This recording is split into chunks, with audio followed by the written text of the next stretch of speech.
কাল পানাগড় গিয়ে আমার সাথে যা হলো সেটা আমি কোনোদিন ভাবতেও পারিনি। তো কি হয়েছিল ভালো করে শোনো।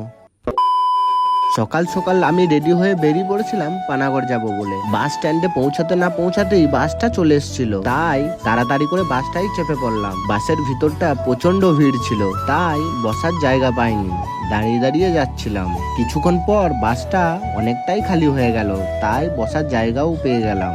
আরাম করে বসে বসে যাচ্ছিলাম। আধা ঘন্টা জার্নি করে আমরা পৌঁছে গেলাম পানাগড়। কেন কি আমাদের বাড়ি থেকে পানাগড় মোটামুটি 10 থেকে 12 কিলোমিটার। বাসে আধা ঘন্টা থেকে 40 মিনিট লাগে। বাস থেকে নেমে চলে এলাম একটা টোটোওয়ালার কাছে এবং টোটো করে চলে এলাম উজ্জীবন ব্যাংক। ব্যাংকে অন্য দিনের মতো আজকে সেরকম ভিড় ছিল না, তাই আমাদের কাজটা খুব তাড়াতাড়ির মধ্যেই হয়ে গেল। আজ আমি ব্যাংক থেকে বেরিয়ে হাঁটতে হাঁটতে চলে এলাম স্টেশনের উদ্দেশ্যে। দেখলাম রাস্তার ধারে আনারস বিক্রি হচ্ছে, যার দাম ছিল 1 পিস 100 টাকা। দাম শুনে আমি তাড়াতাড়ি ওখান থেকে পালিয়ে এলাম। তারপর কিছুটা হাঁটতে হাঁটতে চলে এলাম পানাগড় বাজার। বাজারে এসে দেখতে পেলাম আজ দোকান বন্ধ থাকার কারণে ফুটপাতে অনেক দোকান বসেছে। কিছুক্ষণ ঘোরাঘুরি করার পর একটা মিষ্টি দোকানে ঢুকে একটা 7 আপ আর একটা ছানার জিলাপি খেয়ে নিলাম। খাওয়া কমপ্লিট করে চলে এলাম স্টেশনে টিকিট কাটবো বলে। টিকিট কেটে উঠে পড়লাম ওভারব্রিজে।